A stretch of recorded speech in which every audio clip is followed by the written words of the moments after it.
Great to have you with us here tonight on Arc Salt Lake. I'm Brian Schnee. You found us. It is Thursday, October 16th. It's like catching fireballs from space in near real time. A NASA-backed system using lightning satellites to detect meteors blazing through Earth's atmosphere. It's a lot to dissect. It is called Starfall, and it's available really to anyone with a computer. Joining us today, Dr. Eric McKinney, the lead engineer from Space Dynamics Laboratory.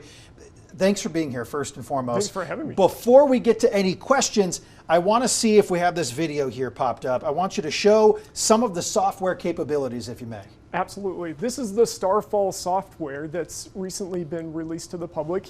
This is what it looks like when it detects a bolide event that's entered the Earth's atmosphere in the Western Hemisphere. This flashing screen can be turned off if the user doesn't want this bright of an alert. But in any case, you can click on see the event and have it zoom into the globe view, where you will be shown the lines of sight for the GLM sensors that witnessed the bolide on board the GHOST weather satellites.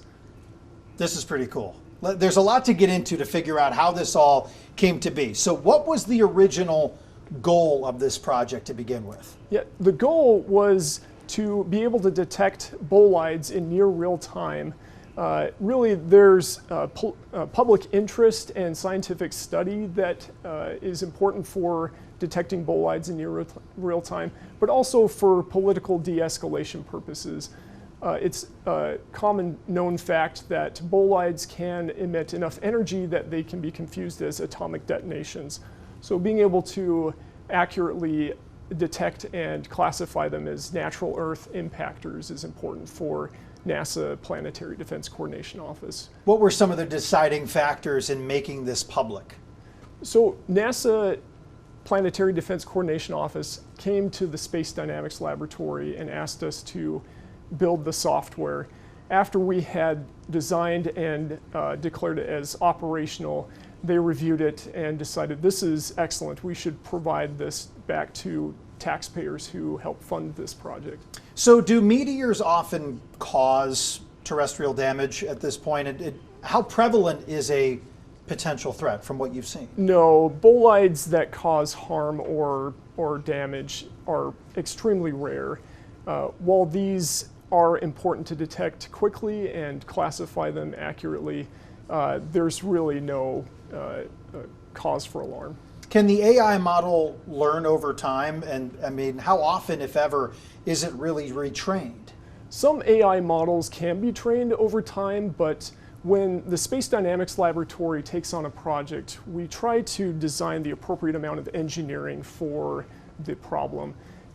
This problem, it was decided that while we could use artificial intelligence and machine learning to better do the anomaly detection that was necessary, retraining it wasn't necessary. Well, with the connection obviously to USU, Utah State University, Space Dynamics Laboratory right up the street really from most of the main hub of the campus. So how is this a benefit for students and are they involved in the lab? Yes, absolutely. SDL has close ties with Utah State University, and we have students that come and work with us as interns and student employees from really across the nation, but especially from our home university of Utah State University. I'm sure with a project like this and everything else you're working on, there has got to be a level of interest out there for a lot of folks. Is there any way people can get involved with what you're doing or just partake in a little bit more of the growing of some of these products? Yes, absolutely. That's one of the exciting things about the software is you don't need a supercomputer to run it, and with NASA's permission to release it publicly, it's now available for download on GitHub. So what was that process like of getting this actually permissible from NASA to be able to put this out for people to use? We have an internal process at the Space Dynamics Laboratory where we carefully go over the software, make sure we're not releasing anything proprietary, and that it's accurate and passes cybersecurity scans, and then we release it to the public once it's approved. I imagine this didn't happen overnight. So how long did this project take, at least to start, or the idea phase to where you are comfortable now to have this out for the public to use? You're right. It took an entire team of engineers and scientists working together over the course of several years to develop this software. So it really is an honor and an exciting event to be able to release it to the public. Well, it's fascinating too, and it seems like something you can probably be using quite often if you're interested in this sort of thing. Where does this go from here? Where does this product evolve? There's lots of different ways that it could be improved. Recently, the European Space Agency has also put into orbit their own weather satellite, which has similar sensors on it to the NOAA GOES satellites, which we feed into Starfall. Dr. Eric McKinney joining us here from Space Dynamics Laboratory, kind enough to make the drive and join us tonight here on the program. What has been the reception like from unveiling this product, from the general public, from colleagues, from people at NASA and partnering agencies, if you will? It's been great. Honestly, how can you not get excited about detecting meteors with sensors in outer space? What are some of the other things you're doing at the laboratory that you can share? What else do you do there for people that are not familiar with your work, that don't know what you develop and don't know what you do with over 1,000 employees? So there's a variety of different roles that are filled at the Space Dynamics Lab. Personally, I'm an algorithm engineer, but on the Starfall project, we had software engineers, test engineers, and a variety of other individuals that really came together to make this a success. Anything else we missed about Starfall that you want to get out for folks? We have about 30 seconds. I figured if there's something we didn't cover here at the basics, what would you like to share? I think something that's incredible about Starfall is you just have these moments where you get alerts of these events in near real time and realize, wow, I'm seeing things from outer space. Dr. Eric McKinney, kind enough to join us here on the program, and we appreciate it because this is fascinating. Thank you for making the time to join us tonight. Thank you, Brian. All right, so if you want to see more about this product here, which is really fascinating, check out this website here. It's the Space Dynamics Laboratory. Right now you can see a lot of the things that they're developing, what they're doing, learn more about the operations. And if you have any questions, I will point you right here. Maybe Dr. McKinney will be able to answer some of your questions if you're able to reach out to him this way. There is a contact button on there, by the way. Fascinating dialogue. And if you missed anything, check out the website. Let's get to meteorologist Sean Kelly with our first alert forecast. Did you learn something new? I sure did.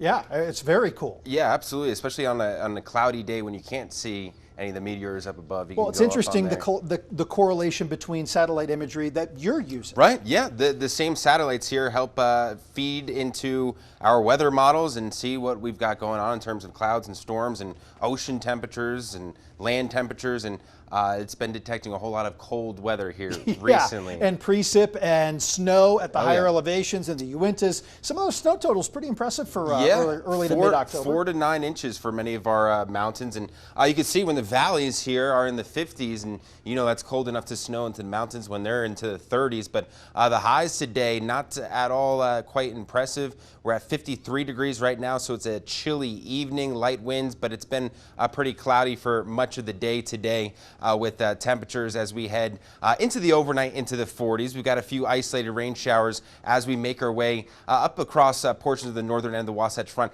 This again is mainly in the form of some light drizzles, not going to amount to much. Maybe in the next hour or so you may see a sprinkle on your windshield, but that's really about it. The big story here is the storm is moving out, temperatures are falling down into the 40s, and we've got a nice warm up ahead here, Brian. We're going from the 50s today back up into the 60s as we make our way into Saturday, Sunday, into the 70s. So I want to make sure everyone has outdoor plans this weekend. Yeah, I know I do. And I think there's a lot of people that have their eyes on a big football game too. So they'll enjoy the forecast. Coming up here on Arc Salt Lake, I had the chance to catch up with a coaching legend. His name is Urban Meyer. Maybe you've heard of him. What he told me about his time in Utah, his thoughts on the big game on Saturday, BYU, Utah. He'll be back in Utah after being here for the Texas Tech game, and why he said leaving the University of Utah was not an easy decision.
Earlier this week, I caught up with a football legend with a tie to Utah, Urban Meyer, with the Holy War just days away. I had to know his predictions and if he was missing his time in Utah. He's talked about it before. He really says the only reason he ever considered leaving Utah in the first place was the chance to win it all. The only chance we ever leave the University of Utah is a chance to, win it all. Go to a place where you have a chance to win a national title. There's probably 5 opportunities that we didn't even really consider that showed up at our house. And hey, would you consider being a coach here and trying to throw a lot of money? It wasn't a money decision at all. It was just, I kind of knew that I had a shelf life, just the way that I worked and, was not healthy the way I did the stuff I did. And as far as, never taking a vacation, just worked our butt off and said, okay, if we're going to do this, why not reach for the highest, reach for the prize. And when Florida and Notre Dame came, those were there. That was something that she wanted me to consider, and I ultimately considered it, and that's what we went before. But it was miserable. It was hard. The thing that made it great, though, is when Kyle Whitney and him said, I'm going to take the job in Utah. That made, because everyone kept their jobs. The players were happy. The program I knew was going to take off, and it certainly did. Coach, I'm glad you brought up Coach Witt. Obviously, a storied career in Utah and just a staple in the state, regardless if you root for the Utes or not. What is your relationship like with Kyle to this day, and what are your thoughts on what he's been able to do basically in decades at that program? Yeah, we're very close. I talked to him quite a bit. I love the guy. He's become a great friend over the years, and it's amazing how well we work together. To this day, I was a head coach for a long time. I never quite had that same work. I mean, the working relationship that Kyle Wood and him and I had was as good as he is. I ran the offense, he ran the defense, and I mean, it was game management. It was, you can't say it was perfect, but it was perfect. And he is Utah football. Where do you feel like this one shakes out Saturday? I've been watching BYU a lot. So obviously, we did Utah already. They did play well with this. The quarterback was about 70%, 80% against Texas Tech. Texas Tech kind of took control of the game in the second half, but their QB looks healthy. The offense, the defense is one of the best in the country. What's amazing to me is the true freshmen playing like the kid of the Bear I call him the Bear, I think, because we have the Bear too. The number 47 took me a minute a couple times to watch that tape and say, wait, who is this guy? But he's Tebow-ish. He's tough as nails. He's got a really quick release for a young player, because usually it takes a minute. Very impressed, especially the circumstances he's thrown in a starting role. So I think that, I think they're gonna have a hard time moving the ball consistently against Utah. If they can hit some big plays, I think they win. But I think everybody knows I'm going to be wearing red somewhere on my body for that game. So that was part of a longer conversation. Urban also is a host of the Triple Option podcast with Mark Ingram and Rob Stone. You should check that out anywhere you get your podcast. They talked about this game this week. They just released it yesterday morning. So if you're heading to the game this weekend, remember, no bags, weapons, any of that sort allowed inside of the stadium. Alcohol and tobacco use also prohibited. Kickoff is at 6 o'clock. Time to bring in meteorologist Sean Kelly. Here's a question I did ask Urban Meyer that you didn't hear. I said, have you been a part of any of Dave Portnoy's pizza reviews? And he said he's never gotten the invite, but he has a restaurant, I guess in Ohio, that is in the family, and he wants Dave to go there to review the pizza. I know you're always checking out the reviews. Yeah. You're a big pizza guy, but I wanted to know if Urban's ever been involved. Well, the answer was no. Dave will also be back, probably trying more pizza too. I know. I feel like if you've got recommendations out there, we need to get something higher than what, an 8.3? Secret Pizza had an 8.3? 8.2, I believe. 8.2? Still good. Let's talk about the wet month we've had so far, and hopefully none of that moisture this weekend. Right, so just in time for the weekend, and tomorrow, the end of the week, it's going to be gorgeous here, and we're going to warm temperatures up, and we don't need any more rain because we've had the wettest October rainfall on record, nearly 5 inches, and we've got 15 days to go. So we likely could get up in the first or second place for the all-time wettest month. That's every single month in the year, the wettest month. we could beat here. We're at number 5. Back in 1982 was number 1 there for September. We've got freeze alerts up for portions of west central Utah and into the Uinta Basin, dealing with these freeze warnings into tomorrow morning, including the Castle Country area as those temperatures fall below freezing and perhaps even into the 20s in many spots. It's been a pretty chilly day, significantly cooler back out towards the east, but look at this warming trend back out towards the west. That's that warmer air starting to filter in. We're at 41 in Park City, 49 in Heber, 48 in Cedar City right now. Cedar City saw a little bit of snow overnight. We're into the 40s and 50s right now, so it's chilly and it's definitely jacket weather. Our storm is moving out of here, but we've got one last round of some lingering isolated showers here. Very, very light, more so just drizzle that you'll encounter here on your windshield from Ogden northward into the Logan area up into the mountains. That wider look here showing that drying out and just a cloudier sky here up towards the north, but we'll start to see more sunshine as we get into the day tomorrow. Here's that high pressure system that will warm us up. Beautiful weather tomorrow all the way up through the weekend. Get outside and enjoy it because we're already tracking our next storm as we make our way into Monday morning. This will be lacking moisture and it'll be clipping us from the north. So just an isolated shower or two. The further north you head, not a big deal. But another storm moves in as we make our way into next Wednesday. This one could be a little bit stronger, more moisture, but also more so a central and southern storm that'll bring some rain with it. So those lows overnight, we're down into the 40s and 30s. Again, 20s for those high elevations. 31 in Nephi, 29 in Cedar City. So we'll be dealing with a little bit of a freeze out there in those areas that did see that snow, and then that snow melts. You'll see that refreeze, and that could be a little bit hazardous, so be mindful of that. Those temperatures into the upper 50s tomorrow. A gorgeous day.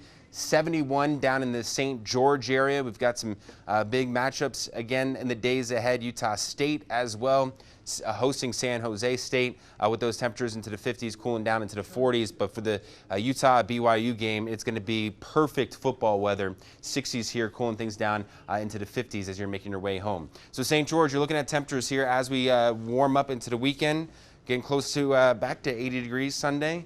And then really nice to kick off next week. A few stray showers by next Wednesday across the Wasatch Front. There's our warm up into the weekend. Perfect weather. A little bit breezy Sunday and Monday with another isolated shower storm on Monday. And then it looks like we'll see a few showers here and there Monday and Wednesday, but a lot quieter next week. The snow at the higher elevations probably melts at this point, or do you think it actually will hold and maybe stick around? For the weekend, the areas that saw 8 or 9 inches, you know, the tippy top, likely will not melts completely. So we'll have snow caps for in some of the highest elevations, maybe here on through. Well, it Hard depends. to tell, right? It depends what happens beyond the 7-day I love the forecast. speculation. I'm It curious. depends what happened. Yes, if we were, you know, in the winter months, Yeah, for but sure. it's early. It is early, and you know we still have many days in the 60s here. If there was another storm, if Monday was a cold storm, I would say yes, but it looks like it'll be just a few showers. So. I like throwing Sean the what-if scenarios. Thank you, Sean. It looks like a rodeo trophy, but it unlocks a whole lot more than bragging rights. Coming up here on Arc Salt Lake, how Ford's latest gadget is turning heads and opening doors at the same time.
Buckle up, friends. Ford is introducing the Truckle.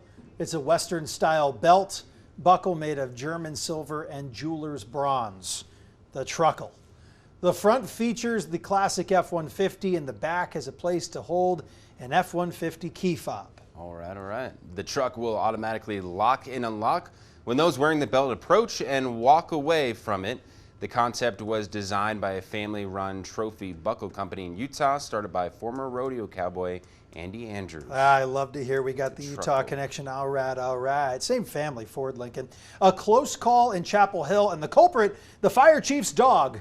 Newly released video shows Colton, a curious pup, accidentally starting a fire after chewing on a lithium-ion battery left on the counter. Yikes, the battery wasn't defective or recalled, just improperly stored. Thankfully, pup Colton wasn't hurt and only a rug was damaged. See you back here tomorrow night at 7 o'clock. Be safe.